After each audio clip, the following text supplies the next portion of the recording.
Greetings to you all out there and welcome to another edition of the program inside the National Institute for Legislative and Democratic Studies, NILDS. I am Ohiri Agbonsuremi, your guide. In today's package, NILDS Develop Legislative Head Content. Find out how the Institute developed guidelines for easing COVID-19 lockdown as presented to the National Assembly. Professor Abubakar Suleiman states that the National Assembly and the Institute are working to establish democracy radio station to advance democratic governance in Nigeria through continuous sensitization. The whole package will come to you shortly.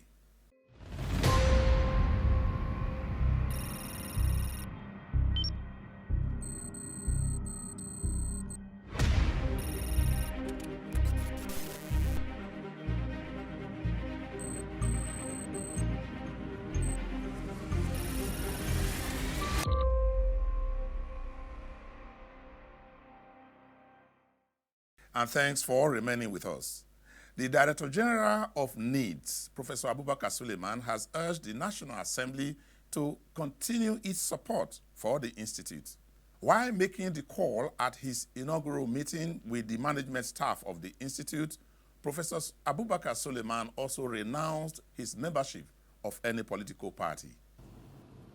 Council members and the clerk of the National Assembly appeal to them to continue to cooperate with us and give necessary assistance to the Institute at all times.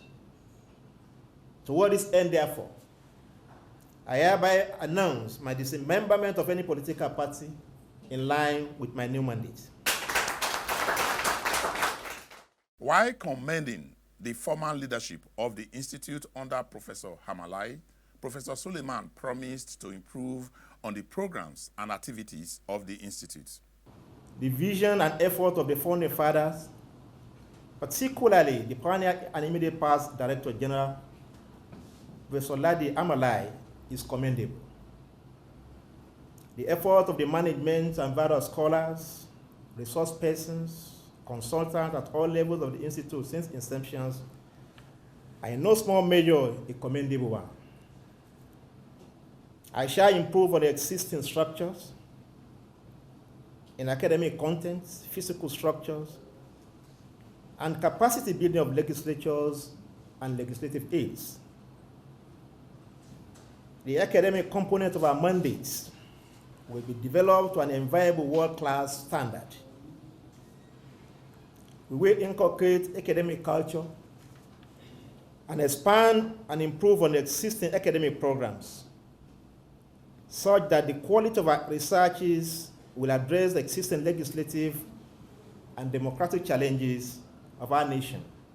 A key aspect of his vision is the establishment of Democracy Radio for the Institute, a medium that will vigorously and rigorously employ and promote activities geared towards the advancement of democratic governance in Nigeria. This administration shall revisit the national and international lecture series of the Institute by improving on its participation and deliverance. In achieving this, we shall establish, but not limited to the following: a press center and radio station. The ICT unit shall be expanded in this regard. The DG touched on issues of promotion, allowances, and related matters, after which staff had the opportunity to ask questions and make contributions. I shall prioritize staff welfare in all ramifications. We shall entrench a transparent and open door policy, devoid of injustice and inequality.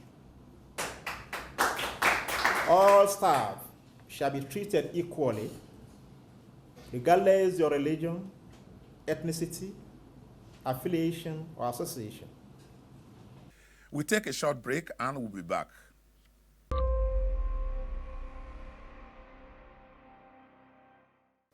The gravity of the coronavirus pandemic and its devastating effect on humanity is undeniable. The official global death toll from the coronavirus pandemic surpassed 2 million as at Friday, 15th January 2021. This shows that the virus continues to spread across the world as reported by the World Health Organization, WHO.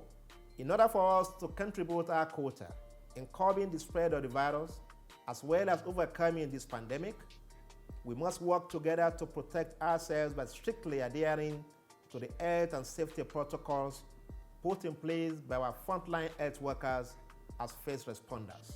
These are washing of hands regularly with soap for at least 20 seconds under running water, especially after you have been in public place, or after blowing your nose, coughing, or sneezing.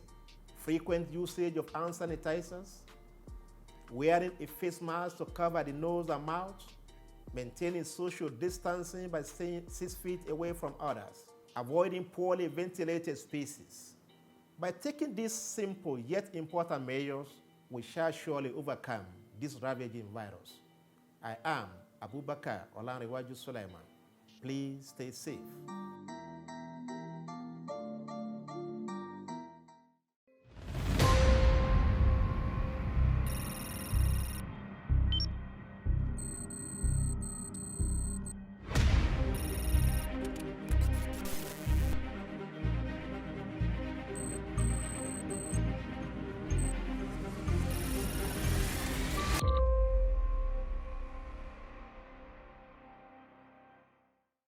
Welcome back to the program. At his first general meeting with the staff of the Institute, the teacher in Professor Abubakar Suleiman was evidently manifest as he took time to share with the staff his vision for the Institute. Prayers were offered for his success, and the management staff of the Institute were introduced to the new DG, while his profile was presented to the management staff. Professor Abubakar Olanrewaju Suleiman's appointment was in recognition of his pedigree and competence. Before his appointment, Abubakar Suleiman was a professor of political science and international relations at the University of Abuja. He was a minister for national planning and deputy chairman, National Planning Commission. He is a technocrat, an academic with vast experience. Professor Suleiman participated as a resource person for the induction courses organized by these great institutes, the National Institute for Legislative and Democratic Studies, for new legislators in the year 2003, 2007, 2011, and 2015. You can agree with me that he is not a stranger to this family. So we say once again, you're welcome, sir. Senior staff of the Institute took turns to welcome the new DG while pledging their support for him. At the second general meeting with all staff, the DG promised to ensure fairness and justice in the management of the Institute. If you have any staff that have been on contracts below at this level, that fall within the purview for the power of the DG to approve, let us know. This is in line with our promise as a management to ensure fairness, equity, and justice. There was also an opportunity to deliberate on staff needs and related issues. In the last management, a committee was set up to provide valid information in the form of a database. Now, this database is supposed to give relevant information to all stakeholders who will be interested in democracy in the Institute. That committee has had some issues. We will look for how to see how we can move that forward, because that is core to getting more visibility. While addressing staff on his 100 days in office, Professor Abubakar Olanrewaju Suleiman emphasized that NILDS was the only institute with the unique mandate of building the capacity of the nation's democratic institutions and actors. This is a capacity building hub of the Nigerian legislature. This is the capacity building hub of Nigerian democratic institutions. There is no any other organ or institutions in Nigeria that is charged with training of Nigerian legislation. The essence of our existence is to train the various actors in democracy, starting from the legislature. NILDS, he said, must therefore play that critical role of meeting the demands placed on it by the nation's democracy. The DG reminded staff of his vision for the institute, which he had outlined upon assumption of office.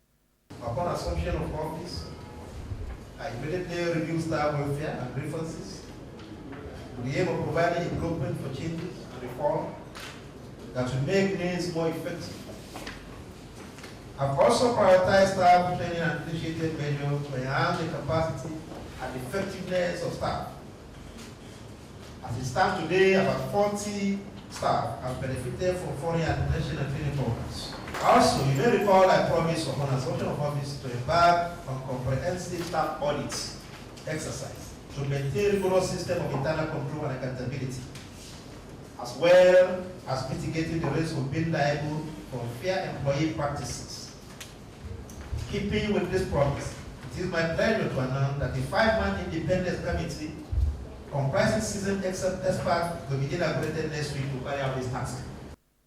So how well has Professor Suleiman done in terms of meeting his set targets since he assumed office? Because of the specialty of the jobs we have here, it's important and imperative that we get to go on trainings. And I was on the training sponsored by the Institute in December, and I went to Dubai for a whole week, and it was a week of intensive training. And we were there on a course called titled Translating Policy into Legislation. And because of the kind of job we do, it is very important that we know the steps, the legislative steps to take. Being in the Institute, I've had a couple of trainings. One of it was on the equipment and systems that are being installed. We've gone for firefighting, training on the firefighting installations, on the HVAC, and also as part of the asset management and also facility management. I've had some kind of training in terms of contract management, administration, and all that. We'll take a break and we'll come back shortly.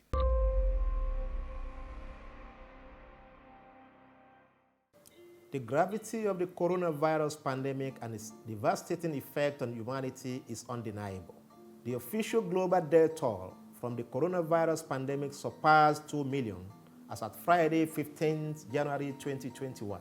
This shows that the virus continues to spread across the world as reported by the World Health Organization, WHO. In order for us to contribute our quota in curbing the spread of the virus, as well as overcoming this pandemic, we must work together to protect ourselves by strictly adhering to the health and safety protocols put in place by our frontline health workers as first responders. These are washing of hands regularly with soap for at least 20 seconds under running water, especially after you have been in public place, or after blowing your nose, coughing, or sneezing. Frequent usage of hand sanitizers, wearing a face mask to cover the nose and mouth, maintaining social distancing by staying 6 feet away from others, avoiding poorly ventilated spaces. By taking these simple yet important measures, we shall surely overcome this ravaging virus. I am Abubakar Olanrewaju Suleiman. Please stay safe.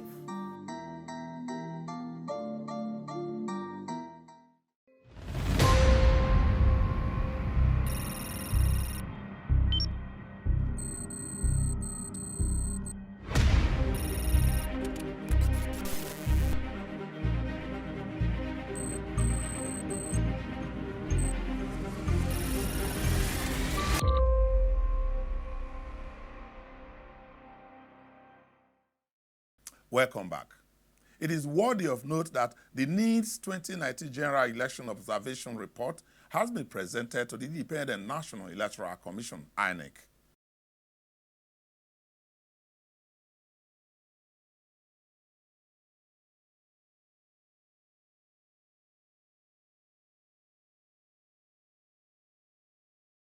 Get his act amended in the recent time as collaborator with INEC in election observation. We did this while in 2015 general election. We participated in the Ekiti and Osun State elections. This is in line with our mandate in Section 2, Sub 2 of the National Institute for Legislative Study as amended in 2017, which empowers us to observe elections. In 2019, general election, the Institute deployed a total of 104 observers across the state and the FCT to observe presidential and National Assembly elections. It may interest you, Honorable Chairman, that out of these 104 observers, almost 20 of them are seasoned academics, 3 professors, and about 19 PhD holders. It's not just any observer, as we have it with other observers. The report being presented to INEC today derives from field report generated by our observers on various aspects of the election. The core findings are here summarized in the report. One thing we have done, unlike other observers, especially the international observer, is that our observers went to the remotest area in Nigeria to observe the process, to see the conduct of the security agencies, INEC staff, and even the critical stakeholders. I would want to delve into the nitty-gritty of the observation or our findings. A lot of the reports that have been thrown in as rays of controversy, but I need to say here with all confidence that INEC has not done badly.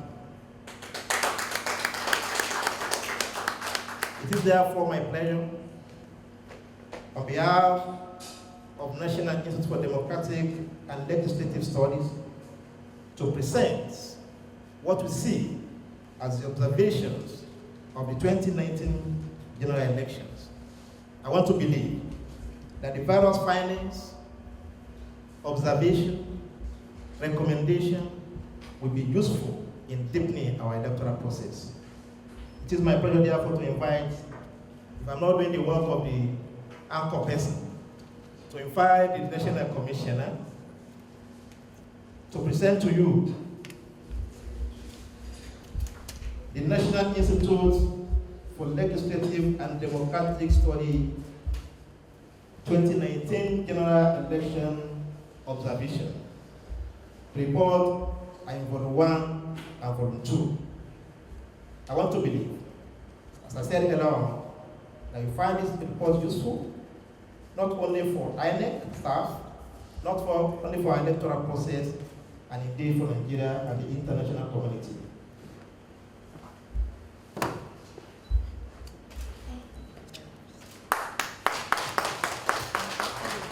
I want to, on behalf of the chairman, Professor Mahmoud Yakubu, welcome you to the commission and sincerely thank you for taking the time and the trouble to prepare this report and to come and present it to the commission. Before we round up on this exciting expose on the National Institute of Legislative and Democratic Studies, it is worthwhile to note that the Institute is taking a proactive stance on combating COVID-19 crisis. The Institute developed a brief to the National Assembly on legislative measures to ameliorate the impact of the pandemic on households across the country and strategies for reopening the economy. Experts at the Institute also reviewed the existing legal framework on health emergencies and made submissions to the National Assembly on how to reform the health sector. The COVID-19 epidemics is one unfortunate development across the globe. And our country, Nigeria, is not immune to it. Our institute, we have suffered our own side of the setback. While the lockdown was on, and while the COVID-19 was ravaging, my institute was working. Because governance is not just for the just for the executive or for the judiciary. The legislature must be at work. And one of the challenges of the COVID-19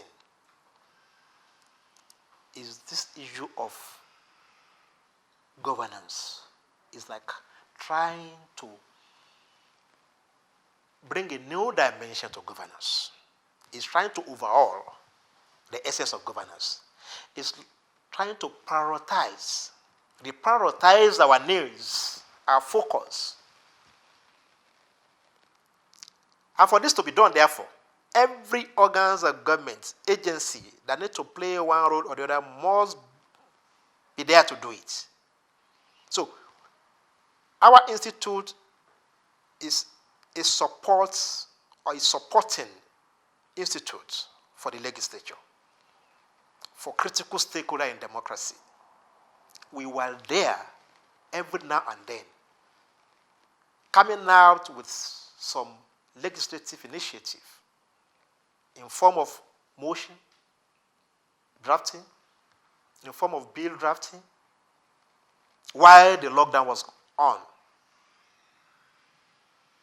I remember there are a lot of health-related bills, motion, by some National Assembly members. We were there. We were there to generate most of these issues, so that in their engagement with the executive, they have something, scholarly to back on in terms of policy. That's number one. Number two, during the lockdown, we had this infectious disease bill that generated a lot of controversy. I want to let you know that our institute played active role in analyzing that bill and providing a way out. Professor Suleiman said the COVID-19 pandemic had introduced a new way to how people engage globally. We're coming out with a study that will see Nigerians, not Nigerians of yesterday, Nigerians starting on a new slate now with these current challenges. I think we are the only institute in the country that's doing that with the support of the National Assembly. In the areas of policy analysis, in the areas of bill drafting, in the areas of bill analysis, in the areas of motion drafting, in the areas of providing technical assistance to legislature, and in the areas of engaging other critical scholars, because we must find a way out of this. It's about legislation. And legislation should not be the repository, monopoly of just the NCDC or the Ministry of Health.